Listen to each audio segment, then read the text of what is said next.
So, hi all. Today we're going to talk about the metaphysical poetry, and it was considered the metaphysical poetry was considered a revolt to Elizabethan poetry. Today we are going to have a close look that how it was revolt against to Elizabethan poetry, what was actually the metaphysical poetry, what was their main aspects. Let's have discussions.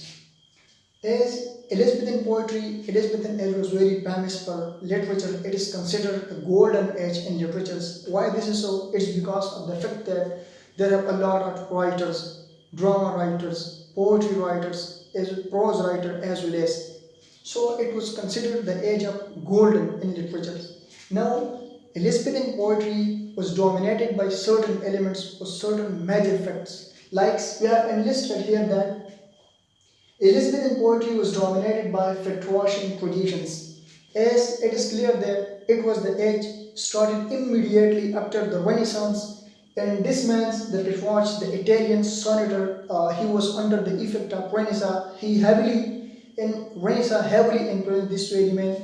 So this man used to influence the writers of the Elizabethan age. How? Like he was the sonneters. Shakespeare has written around about 150 sonnets. It was completely under the effect of the Petrarchan sonnet because Shakespeare consciously followed Petrarchan's rhyme schemes of the sonnets and Petrarchan's divisions of the sonnets, Petrarchan themes of the sonnets. So Petrarchan's influence the Renaissance, the Elizabethan writer like Shakespeare's. The second thing was that it was the major factor. The second was the pastoral conventions. The pastoral conventions was started by Spencer. Spencer was the first person who write in pastoral's way, like his famous poems, Astrobills. It was an elegy written about his springs, Palypsodny, and the second was Shepherd's Calendar. Shepherd's Calendar was poems, majorly it was consist of 12 pastoralist poems.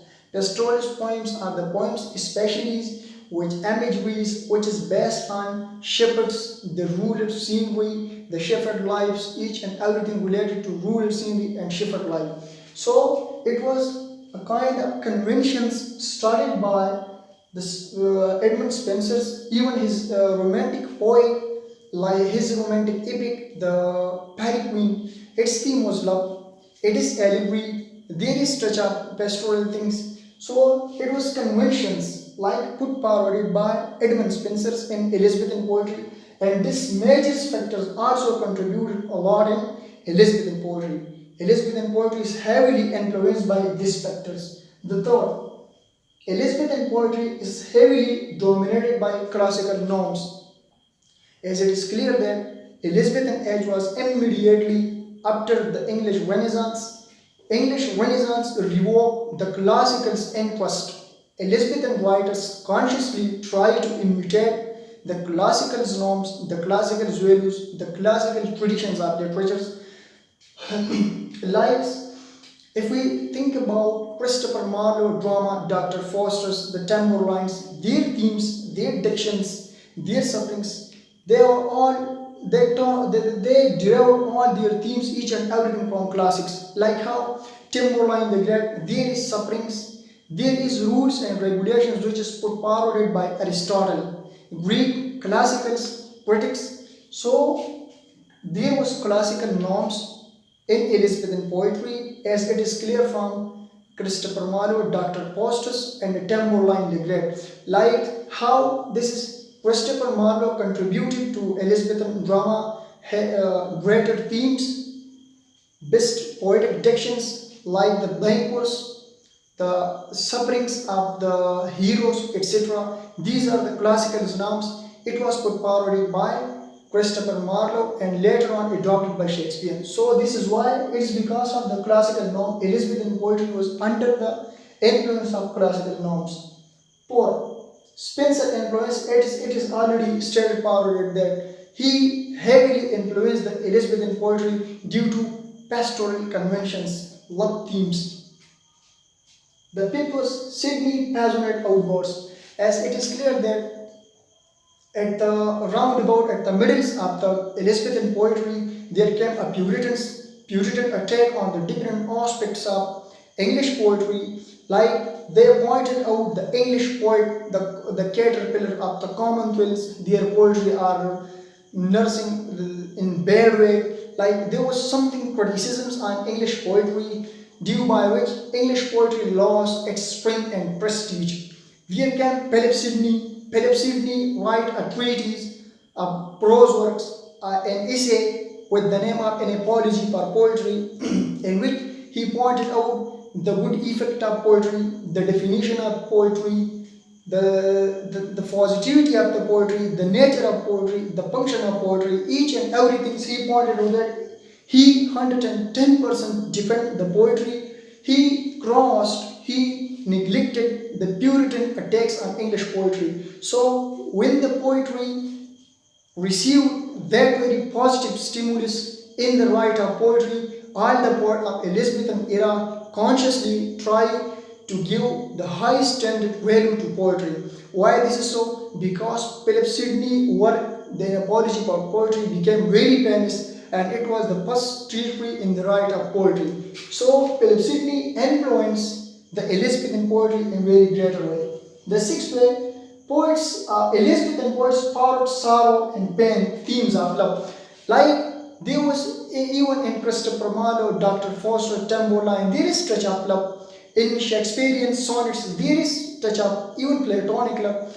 And in apology for poetry, like in Edmund Spenser, the Peregrine, there is touch of love. So they try to describe the Platonic love. They try to put forward a theme of love, and there is touch of love, sorrows, and suffering of love. So their poetry basically forwarded this way two themes: sorrow themes of love and fans of love. And the sixth and the last one, their image borrowed from nature, rain, classical mythology, Platonic love, natural words.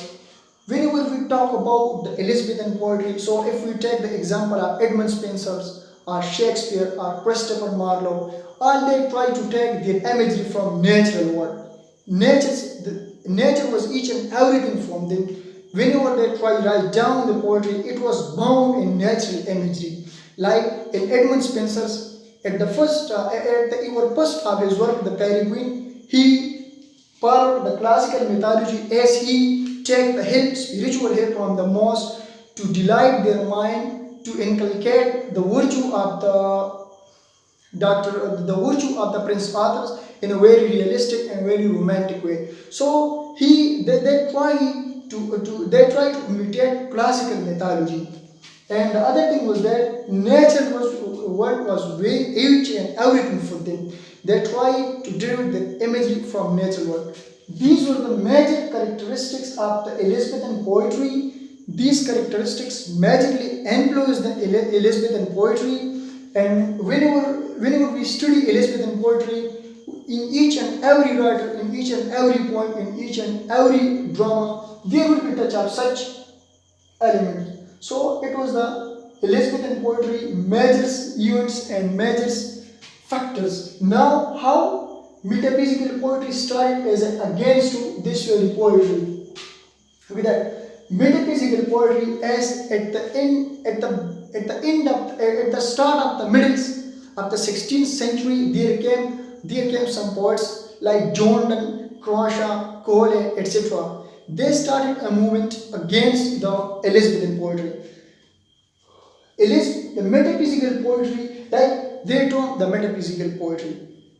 The term metaphysical was coined by Dr. Johnson's and Graydon's. They were critic. They gave this term to Jordans and the father of the Jordans. Their Jordan and their father are metaphysicals. Why this is so? It's because of the fact that the way they write poetry, their poetry termed them the metaphysical. First thing, when the metaphysical poetry started, firstly, Jordan started writing metaphysical lyric. It was completely revolted to the previous Elizabethan lyric because this lyric was change in style, change in dictions, change in themes, each and everything was here. It was even the way he propagated this very metaphysical lyric, it was beyond the understandings, it led to obscurity. It was the metaphysical lyric. It was completely revolted to the Elizabethan tradition. The second one, physical love. The metaphysical poet neglected the Platonics and the ideological love of the Elizabethan to physical love. Physical love and the present love was each and everything for metaphysical poets. Like if we take the example of the Donne, he wrote his poetry, each and every his poems and song was for his wife, Mary on, and it was completely for his wife love because presently he loved his wife, so his present love was very important for metaphysical poets. Like if we take the example of Good Morrow or Go and Catch a Falling Star, it was a famous poem of John Donne's in which he stated physical love. He described physical love. The third element was Elizabethan conceit logically. There was conceit, there was logics in Elizabethan poetry, there was natural. So, but Elizabethan's metaphysical poets exchanged. They neglected Elizabethan's conceits and they would forward logical conceits because their conceit was beyond the understanding. As they take out the example, as they compares their loves, as they compare their conceit with the mathematics, with logics, with each and different things, these things also lead to obscurity in the metaphysical poetry, which terms most people's most critic give propagations about is when most critics says that metaphysical poetry was tough. It's because of the fact that they have logical conceits which lead to obscurity. The fourth element was intellectuals and psychologicals. Metaphysical poetry was intellectuals and psychological because they give psychological analysis, intellectual analysis of the current situations. Like if you take the examples of John Donne's his Good Morrow or the Go and Catch a Falling Star. So there is love. He dedicated this very poem to his wife Mary on because he loves his wife. He loving his wife very much. He gave the intellectual descriptions of love. As in Good Morrow, at the start of the stanza, he analytically described the past and innocent love. Then at the second and third stanza, he comes to psychologically define the later, the mature love. He compares the past love with the mature love in Good Morrow. So, metaphysical poetry was intellectual and psychological. Although Elizabethan poetry was also intellectual psychological, but this poetry was very, very intellectual and very psychological as they use conceits from history, conceits from other subjects, so it was very hard to understand. The fifth important thing about the metaphysical poetry was from descriptions to metaphysical poets came from description to analysis. As descriptions, the rules of descriptions happens in Elizabethan poetry. Like if we take the example of Edmund Spenser's or Shakespeare's, like Edmund Spenser's in his famous romantic epic, The Faerie Queene, which is allegory, he described, whenever he passed with the situations, he described it. He doesn't give any analysis of that very situation, but he described it. Like whenever Una passed with the problem, just he described the scenes. Whenever we take the examples of the Christopher Marlowe, like the Tambourines or the Dr. Faustus, he just explained the thing, described the thing, not give any analysis of the thing. But in metaphysical poetry, whenever we pass with problem, they give the analytical report of that very problem. They give analysis. Whenever they pass, even when they propagate love, theme of love, so they forward it in an analytical way. They give very great analysis of it. As it is clear that from Good Morrow, as he compares, John Donne compares past love with the mature love. So he gave even while propagating the theme of love, he gave very close and very great analytical report. So metaphysical poet came from descriptions to analysis. Number 6 element, metaphysical poet exchanged Elizabethan imagery to comparisons. Like as it is clear in the fifth point that Elizabethan poetry was just the imagery. They take imagery from natural words, from other things. They explain it, they describe it, nor they give analysis or psychological analysis of that very imagery, but they give the comparisons. They just focus on what the thing is. But metaphysical poetry, whenever they take the example, or whenever they take the theme, whenever they try to propagate it, that very theme, they try comparing. Whenever like it is also clear from the Good Morrow, poems of the Jordans. He even its basic theme, the Good Morrow theme is love. In the first stanza, he gave the immature love, the past love, the initial love. At the second and the third stanza, he came to give the descriptive study, the analytical, the psychological study of mature love. So he compares. Whenever we study poems or hymns or other religious poems of the Jordans or other metaphysical poets like crawshaw and cowley, so there is comparisons. Whenever they propagated the theme, it is based on comparisons. They give comparison between two things, and this comparison most often they take help while propagating the comparisons from conceits. For that very comparisons, metaphysical poets use conceits, the sounds. Their themes were love, death, and religions. Whenever we study, like Jordan written more than 20 poems, more than 25 or 23 hymns, or we can say religious poems. So their themes, at the first poetry, at his poems, Jordan's poems, there is themes of love. Like Go and Catch a Falling Stars, it gave the theme of love.